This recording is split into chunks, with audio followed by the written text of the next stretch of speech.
The End of the Effing World was a show that originally hit our screens 2 years ago on Netflix. Starring Alex Lawther as James and Jessica Barden as Alyssa, these two characters go on a turbulent journey to say the least. And to say that this continues throughout Season 2 would be an understatement. After binging through the entirety of Season 2 in just a day, is Season 2 as good as the first? And does it live up to the standard that it initially provided? Well, let's find out. Before I go ahead, make sure you go over to my Twitter, @BrainPilot_, and tweet me what show or movie you'd like me to review next. So without further ado, I'm BrainPilot, and here is a review of The End of the Effing World Season 2.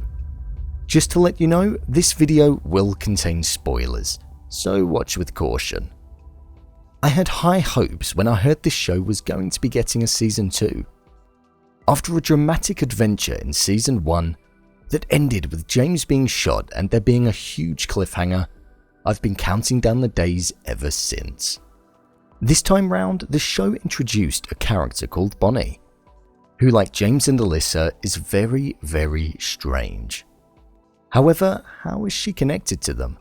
Well, she was in love with the professor who James murdered in Season 1. The story essentially focuses around Bonnie's made-up perspective of the events of the murder, and her troubled mind wanting to make the pair pay for what they did.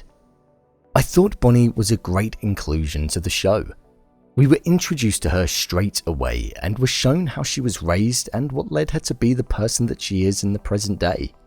It could have been difficult to introduce this character, but it was delivered in a way that made her instantly watchable, and it didn't feel as though she was in unknown territory.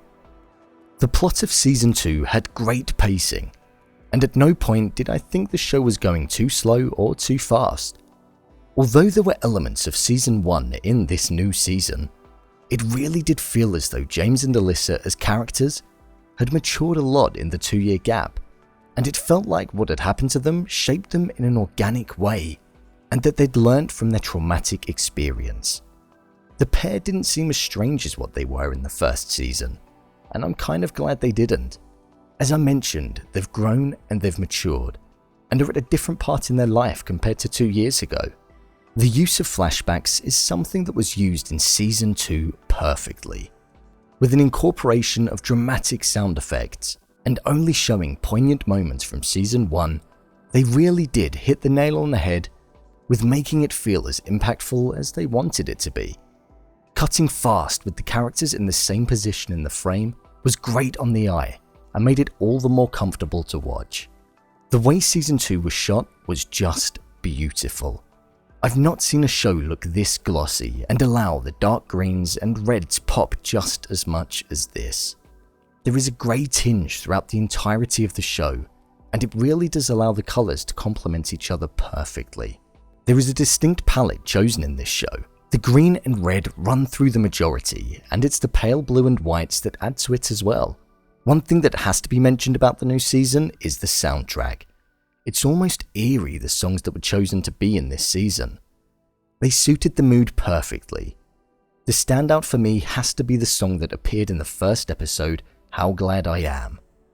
The line, "My love has no beginning, my love has no end," is the main line that you take away from the song, and within that episode we're introduced to the new character Bonnie, and we learn about who Bonnie loves and the lack of it that she's received throughout her life.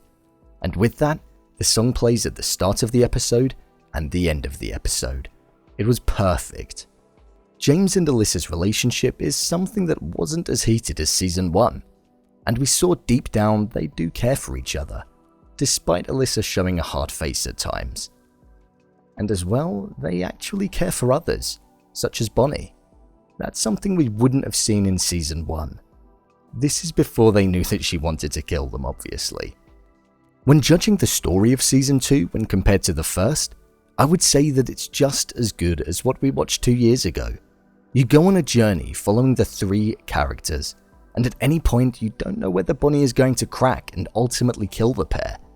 In the finale, when we see inside of Bonnie's mind and her shoot James and Alyssa, you're tricked into thinking that it was real. It was a powerful moment that really does make you question what you've just seen. After the end of Season 1, there are no limits with this show, and if they killed off the two main characters, then I probably wouldn't even question it. The show is full of gore just as much as the first season, and it does make you feel uncomfortable at times, but it does feel necessary. I feel as though this season came to a natural end, and it feels like these two characters are finally at peace with each other and the past. I would be more than happy with a third season of the show, but I don't know whether I feel it's a necessity or not. I like the idea of being left wanting more with this show. It's so unique in its own right, and I almost don't want that to be ruined. Alex Lawther as James allowed him to show his acting ability and that he's great at playing this type of character. We saw him play a similar role in Black Mirror as Kenny, and from 2016, his ability has definitely developed, and I'm impressed more and more when he's on screen. I was so glad to see James in the car when Alyssa opened the door. I was starting to get worried he wouldn't actually be in this season due to the lack of his appearance in the marketing materials. I feel as though Alyssa led this show more out of the pair, and her attitude is something that is still hilarious. She doesn't care, and I've not seen a character like that on screen for a while. Overall, when looking at Season 2, I would say that it's one of my favourite shows of the latter part of the year. It's delivered to us in digestible episodes at only 25 minutes long, and it leaves you wanting more. The two main characters are outcasts that normally we wouldn't tend to enjoy watching on screen. Their own personalities don't even go well together, but you just can't help but like them and the chemistry that they've got. It's beautifully shot and is soft on the eye. You really do feel the journey that the characters go on, and it's something that adds to the impact the show has on the viewer.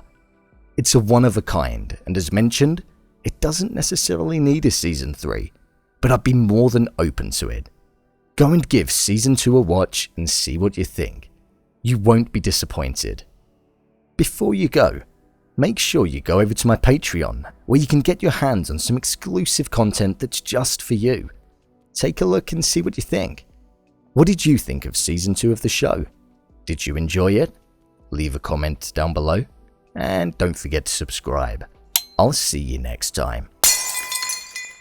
I'd just like to say thank you to my patrons B Cypher, Lucy Nathanson, and Fernie.